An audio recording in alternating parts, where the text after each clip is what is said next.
नमस्कार, स्वागत है आप सभी का न्यूज़ 21 में। मैं हूं आपके साथ उमंग माथुर और हमारे साथ इस समय साहिल तनवीर मौजूद है, जो कि एक आर्किटेक्चर हैं और आर्किटेक्ट हैं और एआई की मदद से आर्किटेक्ट में इन्होंने एक बदलाव लेकर आए हैं। क्या वो बदलाव है, इन्हीं से जाएंगे। साहिल, बहुत बहुत स्वागत है आपका हमारे प्लेटफॉर्म पे। और सबसे बड़ी बात यह है क्योंकि एआई अभी अभी आया है, मतलब लोग उसे अभी जानने लग गए हैं, आर्टिफिशियल इंटेलिजेंस को, हॉलीवुड मूवीज़ के बाद में। तो आपने कैसे ये सोचा कि आर्किटेक्चर फील्ड में एआई का हम यूज़ करें, ये कैसे थॉट आपके दिमाग में आया? सो बेसिकली अगर कोई भी टेक्नोलॉजी हो या कोई भी डिसरप्टिव टेक्नोलॉजी हो, वो हमेशा आपके कोर सब्जेक्ट से अगर आप रिलेट करोगे तो कुछ ना कुछ इनोवेटिव कर पाएंगे वो सब्जेक्ट में। अगर हम सिर्फ टेक की बात करते हैं तो फिर टेक में ऑलरेडी काफ़ी सारा इनोवेशन हो रहा है। आर्किटेक्चर एक काफ़ी छोटा सा नीश है जिसके अंदर एआई एक्चुअली और भी छोटा सा नीश है। तो अगर हम उसमें इनोवेट कर सकते हैं तो ही कुछ मीनिंग आता है। And I have been an architect for the last 14-15 years, तो उस वजह से एआई को हम आर्किटेक्चर में इंक्लूड करना और ओवरलैप करना सही लगा मुझे। आर्किटेक्चर फील्ड में जितना मेरे नॉलेज है, अभी 3D प्रिंटिंग हम यूज़ कर रहे थे, जो कि एक और टेक्नोलॉजी है, लेकिन अब एआई इसके अंदर आ गया है। तो एआई से क्या आपको लगता नहीं है, क्योंकि जब से एआई इंट्रोड्यूस हुआ है तब से एक सवाल सबके मन में है कि क्या एआई जो मैन पावर है उससे तो ख़त्म नहीं कर रहा? क्या आपकी फील्ड में ऐसा है? एक्चुअली जॉब लॉसेस तो सब जगह पे हैं, और कोई भी टेक्नोलॉजी अगर जब इंट्रोड्यूस होता है तो वो जॉब लॉस तो लीड करेगा ही करेगा। एक्चुअली एआई जो है वो काफ़ी सालों से है। ये जनरेटिव एआई की बात है जो नेचुरल लैंग्वेज प्रोसेसिंग की वजह से अभी बूम में है। कुछ 2018-19 के टाइम पे जब डाली और चैट जीपीटी इंट्रोड्यूस हुआ था उस वजह से। और डिजिटल फैब्रिकेशन और 3D प्रिंटिंग जैसे आप बोल रहे हैं, तो ये पैरामेट्रिक आर्किटेक्चर ये काफ़ी दिनों से चल रहा है। एंड इनफैक्ट ये AI also, artificial intelligence is like a very large umbrella term. तो उसमें बहुत सारे ऐसे चीज़ें हैं जो there smaller things which apply to different areas.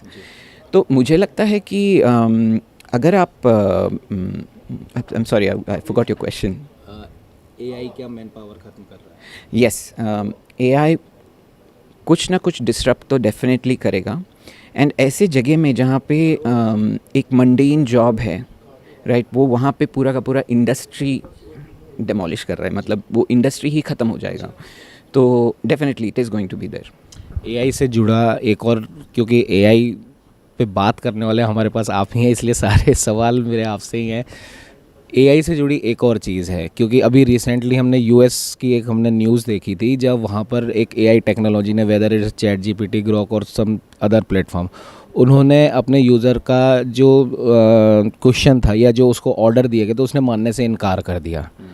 तो आगे जाके इस प्रकार की अगर कोई प्रॉब्लम आपकी फील्ड में अगर आती है तो उससे लड़ने के लिए, उससे बचने के लिए क्या आपके प्लान्स हो सकते हैं आगे जाके इन फ्यूचर? एक्चुअली ये जो टेक्नोलॉजी है, अभी जिस तरह से सारे कॉरपोरेशंस लगे हुए हैं कि हमें सबसे ज़्यादा पावर चाहिए, हमें सबसे ज़्यादा फोर फ्रंट पे होना है। अभी अगर आप देखोगे तो वर्ल्ड में यूएस और चाइना दो ही कंट्रीज़ हैं जो एक्चुअली कम्पीट कर रही हैं। एंड इंडिया के बारे में I don't think I have the capacity to comment on that, but what I feel is that अगर वो कुछ हाथ से निकल गया, ऐसे रियल चांसेस हैं। और ऐसे लोग जो नोबेल प्राइज़ लॉरिएट्स हैं वो लोग भी पब्लिक में बात कर रहे हैं इसके बारे में, जैसे Geoffrey Hinton. So he is also talking about कि हमें थोड़ा कंट्रोल रखना होगा कि इमीडिएट प्रॉफिट के चलते अगर हम इसको एक्सप्लोर करते जाएंगे there is a real existential threat for humanity.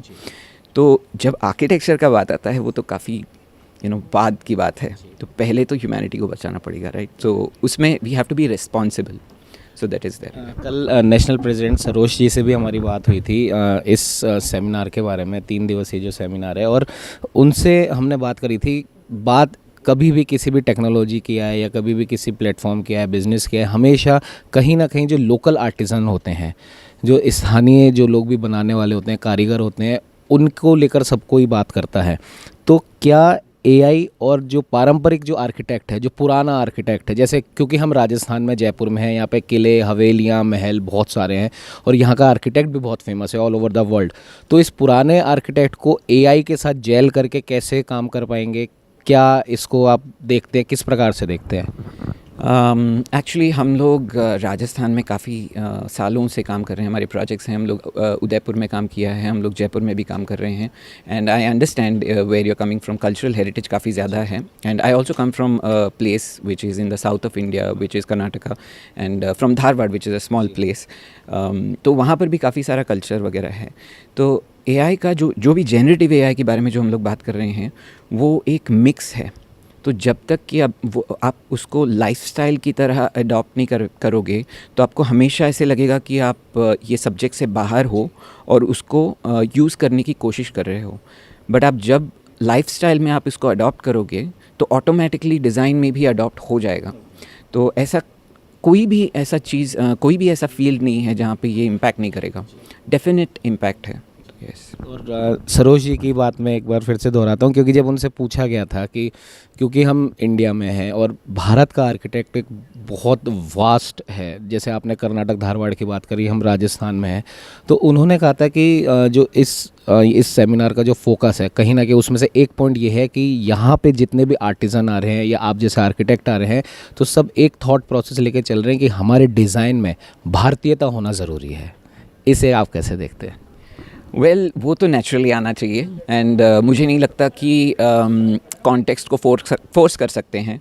तो अगर वो कॉन्टेक्स्ट उसको ज़रूरी है वो कॉन्टेक्स्ट में रहना, तो वो कॉन्टेक्स्ट तो ऑटोमेटिकली आना चाहिए। अगर आप एक आर्किटेक्ट हो तो आपको एक आपका जो नज़रिया जो है तो वो एक basically it's like a generalist नज़रिया, जो आप एक पूरे टेबल पे अगर आप बिखरा देते हो कुछ चीज़ें। एक आर्किटेक्ट वैसा आदमी है जो वो सारी चीज़ें देख करके इमीडिएटली इमेजिन कर सकता है कि ये क्या बनेगा, राइट? कोई भी चीज़ हो सकती है। तो वो एक कॉन्टेक्स्ट जो है वो आई थिंक नेचुरली आता है। And I don't think that Indians lack context. We have tremendous amount of context and we are also sort of woven into the fabric. अपने मतलब खून में ही है वो। तो मुझे नहीं लगता कि उतना ये है। It will always be there the context. Yes. एक मैसेज आपकी तरफ से हमारे चैनल के माध्यम से। Don't be afraid of artificial intelligence, especially when you're using it for architecture or design or for any field that you are in. ऐसा नहीं है कि वो आपका जॉब ले लेगा। वो अगर एक इंडस्ट्री को निकाल रहा है ना, तो वो दूसरी इंडस्ट्री भी बन रही है। तो सबसे इम्पॉर्टेंट ये है कि हमें जानना है कि हमें अडेप्ट करना बहुत ज़रूरी है। एंड ये स्पीड इतना फास्ट है, एक्सपोनेंशियल स्पीड में चल रहा है। तो अगर in fact, I think Eric Schmidt एक रीसेंट इंटरव्यू में बता रहे थे, इंडिया इनोवेट करना चाहता है, एआई स्पेस में रहना चाहता है, बट कर नहीं पा रहा है कुछ बहुत सारे रीजंस की वजह से।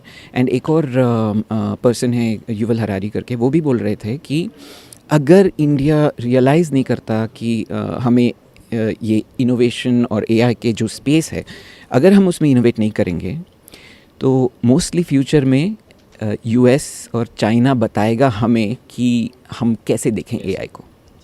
तो that's my I feel that we should look forward to it and we should only adapt the things which are new.